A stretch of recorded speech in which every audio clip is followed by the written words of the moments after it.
አሰላሙ አለይኩም ወረህመቱላሂ ወበረካቱ ውዶቼ እንዴት ናችሁ? ደህና ናችሁ ወይ? እኔ ደህና ነኝ አልሐምዱሊላህ። ሁላችሁንም ሰላም ብያለሁ። ናፍቃችሁኛል ውዶቼ። ለእኔ ቤት አዲስ የሆናችሁ ሰዎች ሰብስክራይብ አድርጉኝ፣ ላይክ አድርጉኝ። መጥቻለሁ ኢንሻአላህ አልጠፋምና ያው የጠፋሁበት ምክንያት ነግራችኋለሁኝ። ይህንን ስሜት የሚረዳው የወለደ እና አራስ የሆነ ሰው ምናምን ነው የሚረዳና በጣም ከባድ ነው። ግን ከጊዜ በኋላ ደግሞ ይረሳል። ብዙ ጊዜ ኢንሻአላህ አልጠፋም ብሎ ግን ይዤላችሁ እመጣለሁኝ። ደግሞ የእናንተን ፍቅር አያስጠፋም እኮ ባለፈው ፖስት አድርጌ በቃ አቀባበላችሁ ምናምን አያስጠፋም ወላሂ። እና እኔ በአሁኑ ሰዓት በጣም እየከበደኝ ነው። በልጄ ቁጥጥር ስር ውስጥ ነው ያለሁት እና የልጃችሁ ምርኮኛ ነው የምትሆኑት ወላሂ። እና ከዛ ደግሞ ይደክማችሁ፣ ያስጠላችኋል። በጥቅሉ የሆነ የሚለቅባችሁ ድብርት አለ ይመስለኛል። እና የእናንተን አስተያየት አይቼ ሞራኔ ይነሳል። እንደምንም ብዬ ቪዲዮ ፖስት አረጋለሁኝ። ለእናንተ ላይጠቅማችሁ ይችላል፣ ግን ለእኔ ይጠቅመኛል። ላይክ አድርጉኝ። ማስታወቂያ እስኪመጣ ድረስ ይኸውልኝ፣ ለእኔ ይጠቅመኛል። ልጆችን እያሳደግኩበት ነው፣ ዩቱብ ላይ እየነገርኳችሁ ነው። ደግሞ ለዚህ ለመልካም አስተያየታችሁ ከልብ ያመሰግናለሁ ወላሂ።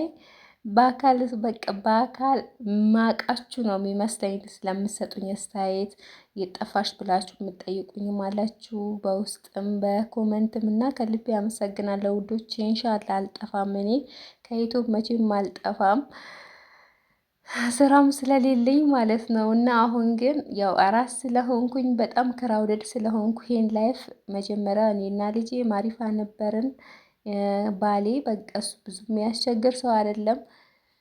በፍሪ ነበርኩኝ። ከዛ ይሄ ልጅ መጣ። ይሄ ልጅ ደግሞ በቁጥጥር ስር ሁለተኛ ልጅ ማለት ነው። የእሱ ምርኮኛ ሆኛለሁ እላቸዋለሁ ውዶች። ያው እናት ስትሆን እንደዛ ነው። ይሄን የሚረዳኝ የወለደ ሰው ነው።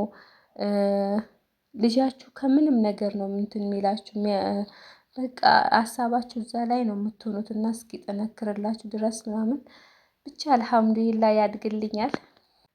የኔን ሳይ ግን እንደዚህ ህፃን ልጅ ይዛችሁ መዳም ቤት ምሰሩ በተለይ ሳውዲ ላይ ማለት ነው፣ ወይኔ ትዝ ትሉኛላችሁ። በጣም ጀግና ሴቶች ናቸው። አብሽሩ እንሻላ አብሽሩ። ዋናው ጤና ነው። እንሻላ በቤታችሁ ልጆቻችሁ የምታሳድጉበት ጊዜ ያለ ቅርብ ያደርግላችኋል። ጥንካሬያችሁ ግን ማንም ያልነገረላችሁ ያልተዘመረላችሁ በጣም ጀግና ሴቶች ናችሁ።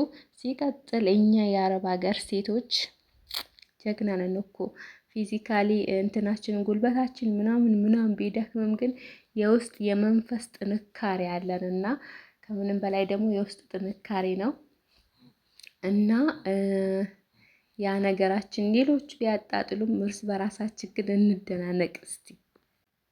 ሌላ ደግሞ አረብ ሀገር ላይ ባታገቡ ጥሩ ነው። አረብ ሀገር ላይ እያላችሁ አግቡ። ግን ባትወልዱ። ብዙ ጊዜ የኛ ወንዶች ማለት ነው የአበሻ ወንዶች ለልጅ ኃላፊነት አይወስዱም። ጥቂቶች ናቸው ለልጅ ለትዳር ኃላፊነት የሚወስዱት። አብዛኛው ጫና እኛ ሴቶች ላይ ስለሚሆን በተለይ ደግሞ እኛ የአረብ ሀገር ሴት ሀገርን ብንገባ አረብ ሀገርን ብናገባ ብዙ ጊዜ ወደ እኛ የሚመጡ ወንዶች እኛ ላይ ጥገኛ ለመሆን ዲፔንድ ለመሆን ነውና፣ ስለዚህ እዛ ካገባችሁ ባትወልዱ፣ ከወለዳችሁም ደግሞ ልጃችሁን ሀገር ላይ ብታሳድጉ ይሻላችኋል። ያው ብዙ ያደክማችኋል ብዬ አስባለሁ። እኔ ቤቴ ላይ ሀገሬ ላይ ሆኜ እንደዚህ ሆንኩት። እነሱ የሰው ቤት አረብ ቤት በራሱ መኖር ራሱ በሽታ ነው። አይደለም ልጃችሁን ይዛችሁ ማለት ነው።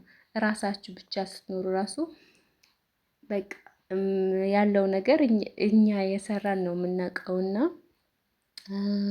ከወለዳችሁም ልጃችሁን ወደ ሀገር ይዛችሁ መታችሁ ብታሳድጉ እንግዲህ አላህ ያሳካላችሁና፣ ከባድ ነው ይሄንም ነገር ለማድረግ እኮ አቅቷችሁ ሳይሆን ያው ይከብዳል። ግን አትውለዱ። ወላሂ ካገባችሁ አረብ ሀገር ላይ አትውለዱ፣ ኢትዮጵያ ላይ ውለዱ። ቢያንስ ሲወልዳችሁ ጥላችሁን በእናታችሁ በሆነ ነገር በእህታችሁ ምናምን ጥላችሁ ሄዳችሁ ብሰሩ በራሳችሁን ነፍስያችሁን ብቻ ይዛችሁ አረብ ሀገር በአረብ ቤት ብሰሩ ይሻላል። ከልጅ ጋር በጣም ከባድ ነው። እናንተ ላይ ሲጮሁ አረቦቹ ልጆቹ ምናምን ሲጮሁባችሁ ልጆቻችሁ ይሳቀቃሉ። በተለይ ትንሽ ካወቁ እና ከዚህ የልጆቻችሁን እንትን ለመጠበቅ ባትሰሩ ጥሩ ነበረ። ግን ምን ይደረጋል? እና ግን ኢትዮጵያ አረብ ሀገርም ለመውለድ ማለት ነው ራሳችሁ ጠንካራነት መሆን አለባችሁ። በቅድሚያ የእኛን ወንዶች እንደምታውቋችሁ ናቸው አብዛኞቹ ማለት ነው። እና በተለይ ለእኛ ለአረብ ሀገር ሴት የሚገጥሙን ባሎች ማለት ነው አብዛኞቻቸው፣ ጥቂት ጥሩ ወንዶች አሉ፣ ግን አብዛኞቹ እንትን በቃ ዲፔንድ ጥገኛ ለመሆን ነው። እና ራሳችሁን አጠንክራችሁ ጀግና እናት ለመሆን ራሳችሁን አዘጋጅታችሁ ነው መውለድ ያለባችሁ። ከባድ ነው። ሌላ ደግሞ እዚህ ከመጣው የሆነ ስራ ጀምራለሁ ብላችሁ ቃል መለስም ብላችሁ የምትመጡ ወይም ሚዲያችሁን አሳድጋችሁ እዚህ ባሳደግኩት ሚዲያ በደንብ ሰራለሁ ብላችሁ ሌላ ቲክቶክም ሊሆን ይችላል ዩቲዩብ ምናምን ማለት ነው። እዚህ ስትመጡ ፈዛዛ ደዛዛ የምንሆንበት ምክንያት ማለት ነው አንደኛ ከሰው ጋር መግባባት ያቅተናል።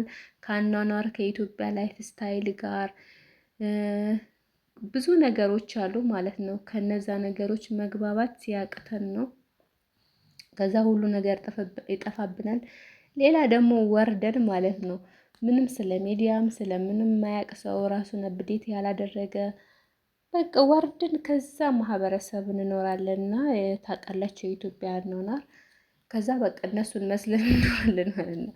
እና እንትናችሁን ጠብቁ፣ ምሁራናችሁን። ከምሁራን ከወረደ ሁሉ ነገር ነው የሚያስጠላ። ሶሻል ሚዲያ ምንም ስራ ሙሉ ነገር አስጠላና የትም ቦታ ሆናችሁ ምሁራናችሁን ጠብቁ።